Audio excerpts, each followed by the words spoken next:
Hello दोस्तों, आपका एक बार फिर स्वागत है आपके अपने चैनल डेल डोजो इन्वेस्टमेंट में।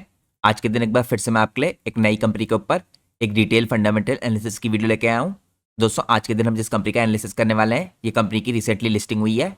और आप लोगों को पता है, मैं जनरली नई लिस्टेड कंपनीज के ऊपर डिटेल एनालिसिस की वीडियो पोस्ट नहीं करता हूँ। लेकिन करंटली दोस्तों रिजल्ट सीजन चल रहा है, तो आपको इन सारी नई लिस्टेड कंपनियों के रिजल्ट क्या आते हैं, इनको भी ट्रैक करना है। और आज की वीडियो में मैं आपको इस कंपनी के बारे में काफ़ी इंपॉर्टेंट डिटेल्स बताऊंगा। तो मैं चाहता हूँ पूरी वीडियो लास्ट तक देखिए, जिससे आपसे कोई भी इंपॉर्टेंट डिटेल मिस आउट ना हो। इसके अलावा दोस्तों, अगर आप चैनल पे पहली बार आए हैं तो प्लीज़ चैनल को सब्सक्राइब कीजिए और वीडियो को लाइक कीजिए। अगर आप लोग की कोई भी इंपॉर्टेंट क्वेरी होती है तो आप मेरा जनरल टेलीग्राम चैनल ज्वाइन कर सकते हैं। मेरे जनरल टेलीग्राम चैनल का लिंक आपको मेरी किसी भी वीडियो के नीचे डिस्क्रिप्शन में देखने को मिल जाएगा। इसके अलावा आप सब लोग को पता है, मैं अपने यूट्यूब चैनल के मेंबर्स के लिए लगातार कुछ special members only content post करता हूँ डिटेल एनालिसिस की वीडियोज़ के थ्रू। तो अगर आप लोग यहाँ पे थंबनेल में चेकआउट कीजिए, मैंने आप लोग के लिए दोस्तों एक दिन पहले एक इंपॉर्टेंट प्रिसीजन कंपोनेंट बनाने वाली market leader mid cap company है, इसका डिटेल एनालिसिस किया था। तो ये वीडियो दोस्तों मेंबर्स ओनली वीडियो है, ये सिर्फ हमारी यूट्यूब चैनल के मेंबर्स देख सकते हैं। अगर आपको इस वीडियो को एक्सेस करना है तो आप यहाँ पे सिंपली ज्वाइन बटन पर क्लिक करके चैनल की मेंबरशिप ले सकते हैं। जैसे ही आप चैनल की मेंबरशिप लेंगे, इसके बाद आप ये सारी इंपॉर्टेंट वीडियोज़ को एक्सेस कर सकते हैं। तो यहाँ पर दोस्तों चैनल की अलग अलग मेंबरशिप्स हैं, आप उनमें से कोई सी भी मेंबरशिप लेंगे, आपको सारा कंटेंट विजिबल होगा। यहाँ पे चैनल की दोस्तों एक स्पेशल मेंबरशिप है, जिसका नाम है प्लेटिनम इन्वेस्टर। वो मेंबरशिप लेने के बाद आप लोग डायरेक्टली मेरे से कॉन्टैक्ट कर सकते हैं। मेरा ईमेल एड्रेस आपको स्क्रीन में टॉप में देखने को मिल जाएगा। अगर आप चाहें तो मेरे जनरल टेलीग्राम चैनल पे मुझे मैसेज भी कर सकते हैं। मेरे जनरल टेलीग्राम चैनल का भी लिंक, जैसे मैंने आपको बताया, मेरे किसी भी वीडियो के नीचे आपको डिस्क्रिप्शन में देखने को मिल जाएगा। तो ये तो दोस्तों मैंने आपको बताया, जो मैंने आपके लिए यहाँ पे एक दिन पहले इंपॉर्टेंट डिटेल एनालिसिस की वीडियो पोस्ट की थी, स्पेशली अपने यूट्यूब चैनल के मेंबर्स के लिए। इसके अलावा दोस्तों मैं रेगुलरली भी आप लोग के लिए इस तरह का खास कंटेंट पोस्ट करते रहता हूँ। अगर आप इस सारे कंटेंट को एक साथ देखना चाहते हैं तो आप यहाँ पे सिंपली मेंबरशिप टैब के अंदर क्लिक कर सकते हैं चैनल की मेंबरशिप लेने के बाद। तो ये जो मेंबर्स ओनली टैब है, इसके अंदर आपको सारी वीडियोस एक साथ देखने को मिल जाएंगी। तो मैं अगर आप लोग को दोस्तों चेकआउट कराऊँ, मैंने रिसेंटली आपके लिए क्या क्या important members only content post किया है, तो आप यहाँ पे चेकआउट कर सकते हैं। मैंने आपके लिए सबसे पहले तो यही इंपॉर्टेंट कल के दिन प्रिसीजन कंपोनेंट वाले स्टॉक के ऊपर डिटेल एनालिसिस की वीडियो पोस्ट की थी।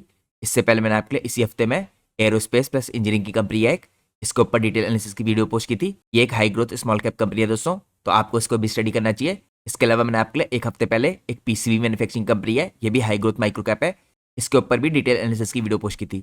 इसके अलावा दोस्तों पिछले एक महीने में आपको इस तरह की 3 इंपॉर्टेंट वीडियोस और देखने को मिल जाएंगी। एक वीडियो यहाँ पे इलेक्ट्रॉनिक मैन्युफैक्चरिंग वाली हाई ग्रोथ स्मॉल कैप के ऊपर, एक है बहुत important air cargo airline company के ऊपर, जो अकेली लिस्टेड कंपनी है इंडिया में। इसके अलावा स्टील सर्विस सेंटर की कंपनी है, ये भी हाई ग्रोथ स्मॉल कैप है, इस वीडियो को भी आप चेकआउट कर सकते हैं। तो ये दोस्तों 6 इंपॉर्टेंट वीडियोस आपको पिछले एक महीने में देखने को मिल रही है। तो मैं अपने यूट्यूब चैनल के मेंबर्स के लिए लगातार इस तरह की important members only videos post करते रहता हूँ। इसके अलावा दोस्तों मैं चैनल की मेंबरशिप लेने की आपको एक और एडवांटेज मिलेगी, आप लोग को मेरा members only Telegram channel join करने का मौका मिलेगा। तो members only Telegram channel join करने के लिए मेंबरशिप लेने के बाद आपको पोस्ट पे क्लिक करना है। पोस्ट के अंदर आपको जो लिंक देखने को मिलेगा, उस लिंक के थ्रू आप लोग मेरा members only Telegram channel join कर सकते हैं। तो ये तो दोस्तों मैंने आपको चैनल की मेंबरशिप से रिलेटेड कुछ इंपॉर्टेंट डिटेल बताई। इसके अलावा मैं अपने यूट्यूब चैनल पे आप सब लोग के लिए काफ़ी इंपॉर्टेंट वीडियोस रेगुलरली पोस्ट करते रहता हूँ। अगर आप देखें, मैंने आपके लिए 2-3 दिनों पहले 5 इंपॉर्टेंट कंपनीज हैं जिनके अंदर रिसेंटली FIIs ने अपने स्टिक को इंक्रीज किया है, इसके बारे में भी डिटेल में पोस्ट किया था इन 3 कंपनीज के ऊपर। साथ में कंपनीज के मैनेजमेंट की जो फ्यूचर की गाइडेंस है वो भी प्रोवाइड की थी आपको। इसके अलावा मैंने आपके लिए 3-4 दिनों पहले एक इंपॉर्टेंट आर्टिफिशियल इंटेलिजेंस वाली कंपनी है, जो एक स्मॉल कैप कंपनी है, इसका भी डिटेल एनालिसिस किया था। मैंने आपको बताया था किस हिसाब से कंपनी अपनी आर्टिफिशियल इंटेलिजेंस के रेवेन्यू को रैंप अप कर रही है। तो रिसेंटली दोस्तों मैंने जो कुछ इंपॉर्टेंट वीडियो पोस्ट की थी, ये मैंने आपको चेकआउट कराई। लेकिन जैसा कि मैं आपको हर वीडियो की स्टार्टिंग में इन्फॉर्म करता हूँ, हमारी आज की वीडियो भी पूरी तरीके से एजुकेशनल पर्पज से बनाई गई है। हम अपने किसी भी वीडियो में कंपनी के प्राइस के ऊपर या उसके टेक्निकल चार्ट्स के ऊपर कोई डिस्कशन नहीं करते हैं। हमारा पूरा फोकस रहता है कंपनी के एनालिसिस में और बिजनेस के एनालिसिस में। और दोस्तों मैं कोई सेबी रजिस्टर्ड रिसर्च एनालिस्ट या फाइनेंशियल एडवाइजर नहीं हूँ। तो अगर आपको मार्केट में कोई भी डिसीजन लेना है, उससे पहले आप लोग को अपने सेबी रजिस्टर्ड रिसर्च एनालिस्ट और फाइनेंशियल एडवाइजर की सलाह लेना बहुत जरूरी है। क्योंकि अगर आप लोग किसी की भी रैंडम रिकमेंडेशन पे मार्केट में अपने डिसीजन को बेस करेंगे, तो आप लोग को मार्केट में हैवी लॉस उठाना पड़ सकता है। इसलिए मार्केट में हमेशा कॉशियस रहिए और कोई भी डिसीजन लेने से पहले अपने सेबी रजिस्टर्ड रिसर्च एनालिस्ट और फाइनेंशियल एडवाइजर की जरूर सलाह लीजिए। तो ये दोस्तों इंपॉर्टेंट डिस्क्लेमर था। अब मैं आप लोग को सीधे लेकर चलता हूँ आज की हमारी कंपनी के डिटेल एनालिसिस में।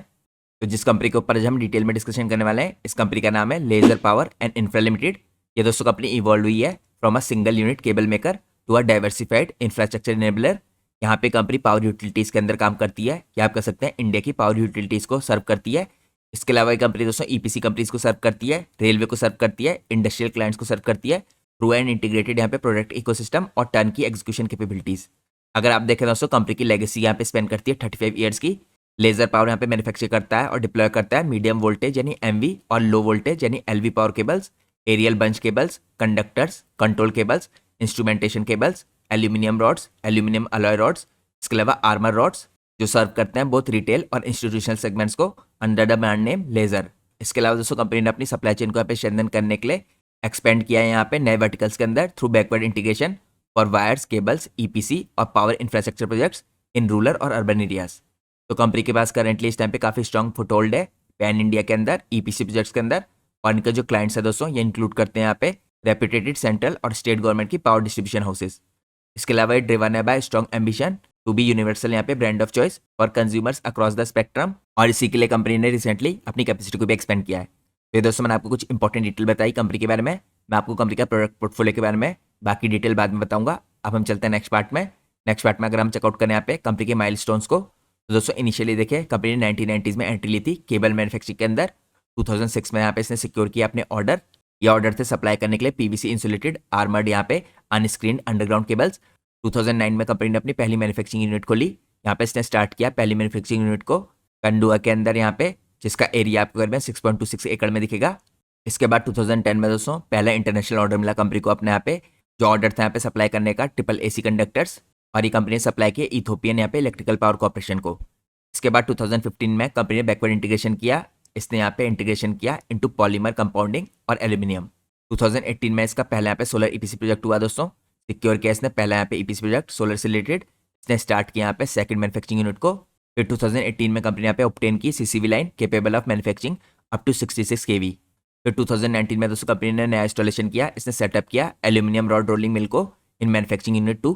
2020 में इसने यहाँ पे MIS रोल आउट किया, डिजिटल MIS रोल आउट, जिसके अंदर ERP और पावर BI था। इसके बाद 2021 में दोस्तों पहला इंटरनेशनल यहाँ पे EPC प्रोजेक्ट किया कंपनी ने। ये प्रोजेक्ट था यहाँ पे for design and manufacturing certain यहाँ पे फैसिलिटीज और सप्लाई और इंस्टॉलेशन ऑफ मीडियम टेंशन और बेस टेंशन टू स्ट्रेंथन यहाँ पे electricity distribution in 6 major cities of Republic of Togo. इसके बाद 2022 में पहला वाटर EPC प्रोजेक्ट किया कंपनी ने। 2024 में इसने कमीशनिंग की यहाँ पे सोलर SPV की। 2025 में यहाँ पे इसने खरंगपुर यूनिट है दोस्तों यहाँ पे एक्विजिशन किया मैन्युफैक्चरिंग यूनिट 3 का, जिसका एरिया करीबन यहाँ पे 25.29 एकड़ का था। फिर 2025 में दोस्तों कंपनी ने डिसीजन लिया यहाँ पे IPO लाने का, जो नेक्स्ट फेज ऑफ ग्रोथ के लिए काफ़ी मेजर स्टेप था। तो मैंने आपको कंपनी के माइलस्टोन और कंपनी की हिस्ट्री दिखाई। अब हम चलते हैं नेक्स्ट पार्ट में। नेक्स्ट पार्ट में दोस्तों हम चेकआउट करते हैं कंपनी के चेयरमैन और मैनेजिंग डायरेक्टर के बारे में। तो कंपनी के दोस्तों इस टाइम पे जो चेयरमैन और मैनेजिंग डायरेक्टर हैं इनका नाम है दीपक गोयल। ये कंपनी के करंटली प्रमोटर भी हैं। ये एसोसिएटेड है दोस्तों इस कंपनी से काफ़ी लंबे टाइम से, करीबन 36 ईयर से। इनको काफ़ी तगड़ा एक्सपीरियंस आप कह सकते हैं इस टाइम पे कंपनी के अंदर काम करने का, साथ में केबल और पावर इंडस्ट्री के अंदर काम करने का। इनके पास दोस्तों कोई फॉर्मल एजुकेशन नहीं है, लेकिन ये रिस्पॉन्सिबल है स्ट्रेटेजिक डायरेक्शन के लिए, बिजनेस ऑपरेशंस के लिए, कॉर्पोरेट गवर्नेंस के लिए और लॉन्ग टर्म यहाँ पे ग्रोथ फंक्शन के लिए अपनी कंपनी के।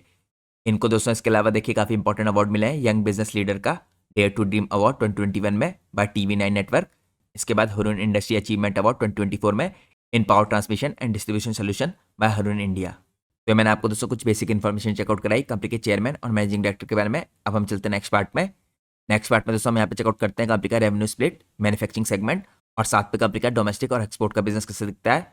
तो सबसे पहले दोस्तों अगर आप लोग चेकआउट करें, लेजर पावर ऑपरेट करता है प्राइमरली दो यहाँ पे डिफरेंट इंटरकनेक्टेड सेगमेंट्स के थ्रू।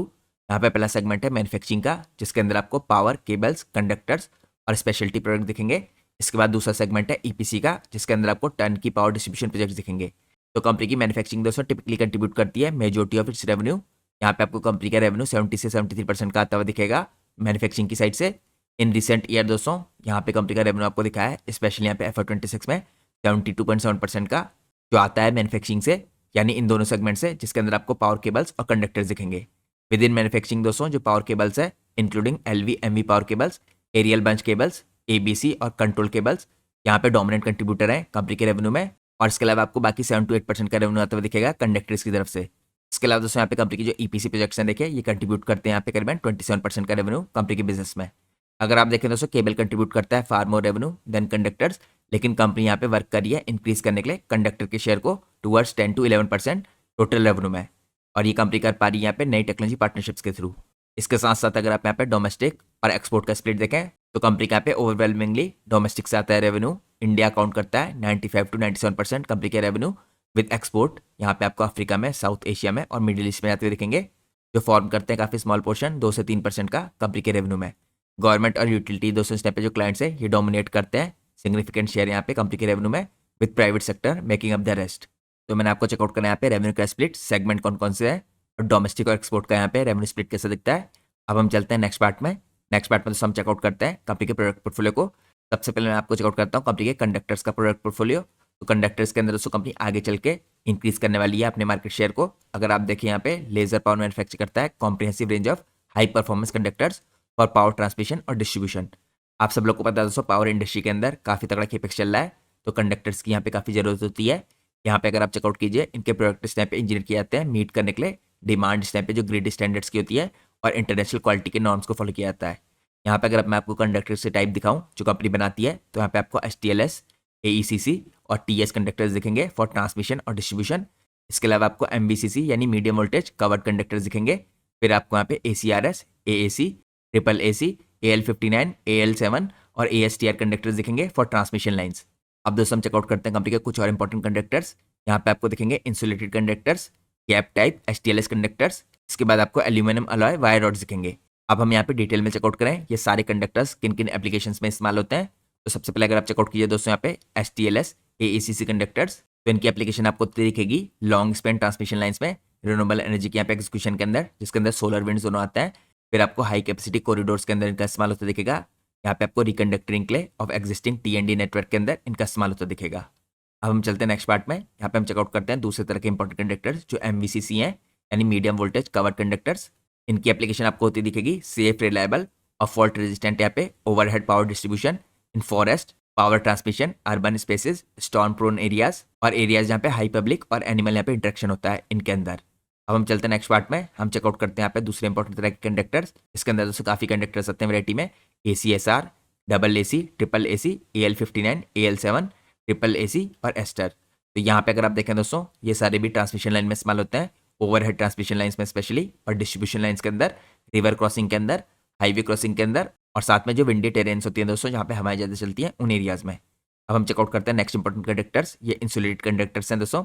इनका इस्तेमाल आपको तो दिखेगा डोमेस्टिक कमर्शियल वायरिंग के अंदर, उसके अलावा ऑटोमोटिव ट्रांसपोर्टेशन के अंदर, और स्पेशलाइज एप्लीकेशन होती है साथ में इसकी। इसके बाद अगले कंडक्टर आते हैं दोस्तों यहाँ पे गैप टाइप STLS कंडक्टर्स। इनका इस्तेमाल ट्रांसमिशन लाइन्स में होता है, हाई कैपेसिटी यहाँ पे पावर कॉरिडोर्स के अंदर होता है, अर्बन यहाँ पे कंजेस्टेड ROW यानी राइट ऑफ एरियाज में होता है। यहाँ पे इसके अलावा आपको रिवर, हाईवे और रेलवे क्रॉसिंग में इनका इस्तेमाल होता दिखेगा। फिर इनका इस्तेमाल यहाँ पे रिकंडक्टिंग के लिए होता है जो एग्जिस्टिंग लाइन होती है इनकी। फिर लॉन्ग स्पैन और क्रिटिकल स्पैन में आपको इनकी एप्लीकेशन दिखेगी। अब हम चलते हैं नेक्स्ट पार्ट में। नेक्स्ट पार्ट में आपको यहाँ पे दिखेंगे एल्यूमिनियम अलॉय वायर रॉड्स। यहाँ पे दोस्तों इनका मेनली इस्तेमाल होता है यहाँ पे पावर सेक्टर के अंदर, ट्रांसमिशन डिस्ट्रीब्यूशन में। तो इनका इस्तेमाल किया जाता है दोस्तों मैन्युफैक्चरिंग करने के लिए triple AC, double ACSR, STLS, ABC जिसके अंदर एरियल ब्रांच केबल्स है, और यहाँ पे conductors for insulated power cables. तो ये दोस्तों कंपनी के प्रोडक्ट पोर्टफोलियो का पहला पार्ट था कंडक्टर्स का। मैंने आपको उसके अंदर दिखाया कौन कौन से कंडक्टर्स कंपनी बनाती है और इनकी एप्लीकेशन कैसी होती है। अब हम चलते हैं नेक्स्ट पार्ट में। यहाँ पे हम चेकआउट करते हैं इंपॉर्टेंट केबल्स जो कंपनी बनाती है। तो जैसा दोस्तों मैंने आपको स्टार्टिंग में बताया था, मेजॉरिटी रेवेन्यू कंपनी का यहाँ पे केबल से ही आ रहा है। इसके अंदर आपको LT पावर केबल्स दिखेगी, आर्मर्ड और अनआर्मर्ड। यहाँ पे आपको ST पावर केबल दिखेगी, ये भी आर्मर्ड और अनआर्मर्ड है। फिर यहाँ पे LT कंट्रोल केबल्स, ये भी आर्मर्ड और अनआर्मर्ड है। फिर आपको LT एरियल बंच केबल्स जिसे आप AB केबल कह सकते हैं। इसके अलावा आपको LT कंसेंट्रिक केबल दिखेगी। फिर यहाँ पे ST aerial bunch AB cables दिखेंगी। इसके बाद दोस्तों अगर आप चेकआउट करें कुछ और इंपॉर्टेंट केबल्स जो कंपनी बनाती है, यहाँ पे आपको रेलवे सिग्नलिंग केबल दिखेगी, टेलीकम्युनिकेशन क्वाड केबल दिखेंगी। इसके अलावा आपको यहाँ पे सर्विस केबल दिखेंगी।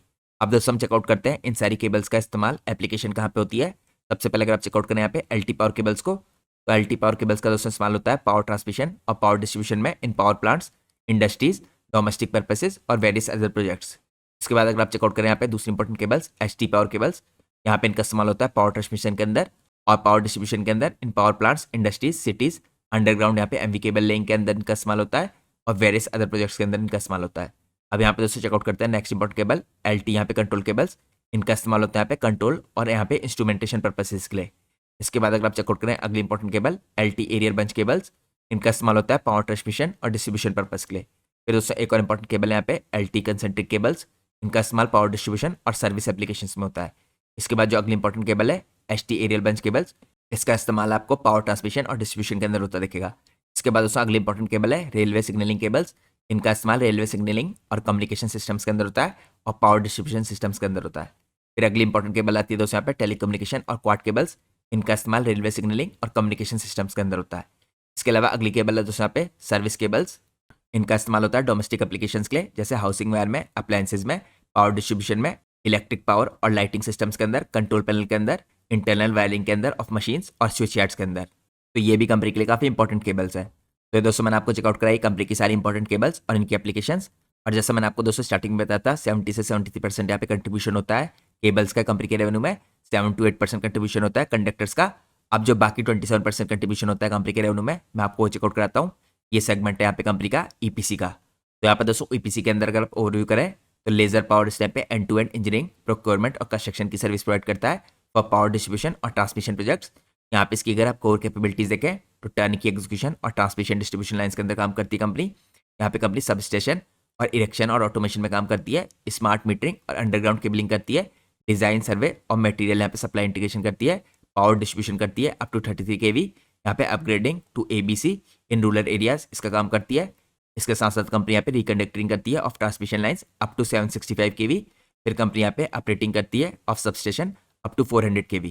इसके अलावा दोस्तों कंपनी यहाँ पे कोर कैपेबिलिटीज में underground cabling in urban areas आपको करती हुई दिखेगी। कंपनी का ट्रैक रिकॉर्ड अगर आप देखें 30+ प्रोजेक्ट इसने एग्जीक्यूट किए हैं अक्रॉस डोमेस्टिक और इंटरनेशनली।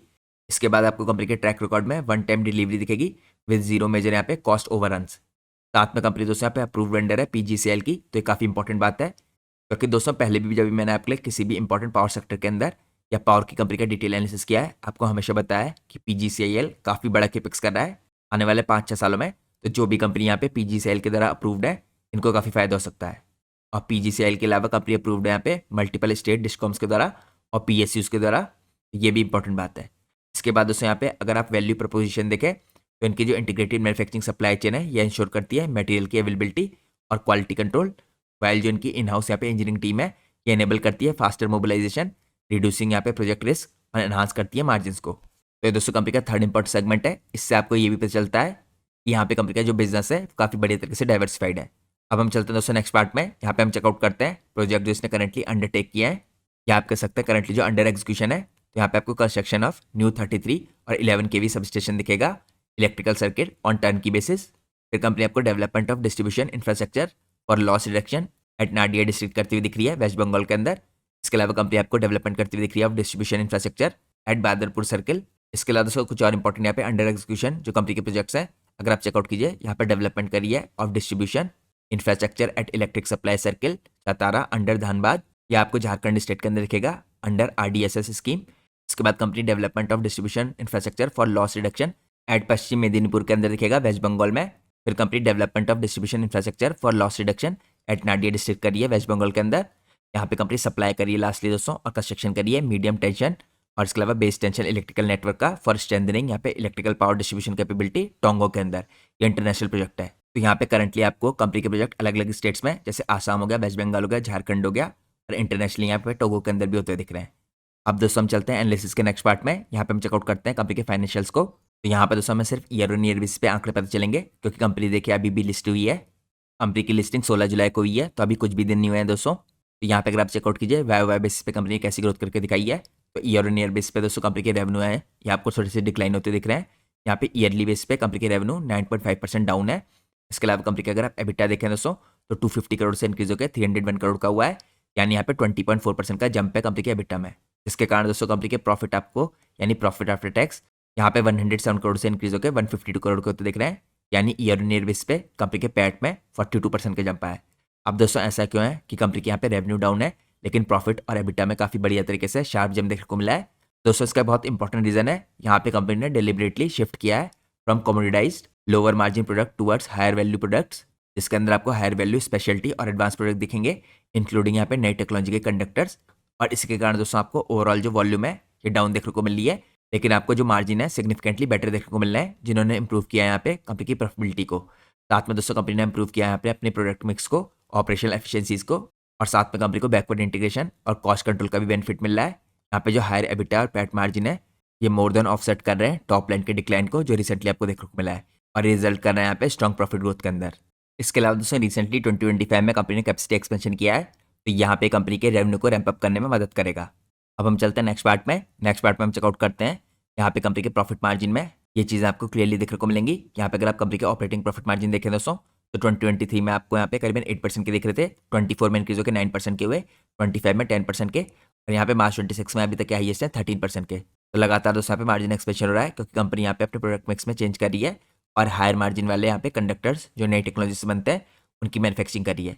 और जैसे मैंने आपको दोस्तों स्टार्टिंग में भी दिखाया था, कंपनी का जो रिसेंटली बिजनेस है देखिए इस टाइम पे कंडक्टर्स की तरफ से आता है, उसको भी कंपनी आने वाले टाइम में इंक्रीज करने वाली है। अब हम चलते हैं नेक्स्ट पार्ट में। नेक्स्ट पार्ट में दोस्तों हम चेकआउट करते हैं यहाँ पे पिछले 3 साल का कंपाउंड एनुअल ग्रोथ रेट इस कंपनी का 24 से 26 का। तो अगर आप पिछले 3 साल का कंपाउंड एनुअल ग्रोथ रेट देखें, रेवेन्यू का आपको 15.4% का दिखेगा, एबिटा का आपको 13.9% का दिखेगा, लेकिन प्रॉफिट का यहाँ पे 94% का, क्योंकि लगातार कंपनी की मार्जिन एक्सपेंशन हो रहा है तो यहाँ पे आपको प्रॉफिट उतनी शानदार तरीके से बढ़ते हुए दिख रहे हैं। तो ये तो दोस्तों कंपनी के पिछले 3 साल के आंकड़े थे और मैंने आपको पिछले साल जो कंपनी ने ग्रोथ करके दिखाई FY26 में वो चेकआउट कराई, लेकिन सबसे मेन इंपॉर्टेंट रिजल्ट होंगे इस बार के। तो कंपनी के आपको दोस्तों इस बार के जो Q1 के रिजल्ट है FY27 के, उनको लगातार ट्रैक करना है। अब हम चलते हैं नेक्स्ट पार्ट में। नेक्स्ट पार्ट में हम चेकआउट करते हैं कंपनी की मार्केट कैप और इसका पी रेशियो यानी प्राइस टू अर्निंग रेशियो। तो करंटली दोस्तों कंपनी की मार्केट कैप 4000 करोड़ की है, कंपनी का पी रेशियो 37 के आसपास का है। यहाँ पे अगर आप इंडस्ट्री का भी देखें तो 18 के आसपास का दिख रहा है आपको, लेकिन ये कंपनी दोस्तों थोड़ी डाइवर्सिफाइड है। जैसे मैंने आपको दिखाया हाई मार्जिन कंडक्टर के बिजनेस में यहाँ पे धीरे धीरे करके कंपनी अपने रेवेन्यू को बढ़ा रही है। तो यहाँ पे आप लोग को और क्लोजली इंडस्ट्री का जो क्लासिफिकेशन है इसको देखना होगा। इसके अलावा दोस्तों कंपनी के अगर आप यहाँ पे रिटर्न ऑन कैपिटल एम्प्लॉयड देखें 20.5 का है, रिटर्न ऑन इक्विटी 16.5 का है। पिछले 3 साल की जो सेल्स ग्रोथ है वो 21% की दिख रही है, पिछले 3 साल की प्रॉफिट ग्रोथ आपको 71.6% की दिख रही है। इसके अलावा डेट टू इक्विटी रेशियो आपको 1.20 का दिख रहा है। तो यहाँ पे दोस्तों आपको debt to equity ratio high देखने को मिल रहा है, ये आपको कंपनी की बोरिंग्स में भी दिखेगा। अगर मैं आपको कंपनी की बैलेंस शीट चेकआउट कराऊँ तो यहाँ पे बैलेंस शीट में कंपनी के जो रिजर्व है दोस्तों लगातार बढ़ रहे हैं, 568 करोड़ से 668 करोड़ के हुए हैं। लेकिन यहाँ पे कंपनी की जो बोरिंग्स हैं दोस्तों 504 करोड़ से इंक्रीज होकर 871 करोड़ की हुई है। तो यहाँ पे दोस्तों रिजर्व कम है और बोरिंग ज़्यादा है, तभी आपको डेट टू इक्विटी रेशियो 1.2 का देखने को मिल रहा है। लेकिन आपको दोस्तों एक चीज़ का ध्यान रखना है, कंपनी ने यहाँ पे जो IPO लाया है उसका मेन मकसद यहाँ पे डेट का रिडक्शन ही था।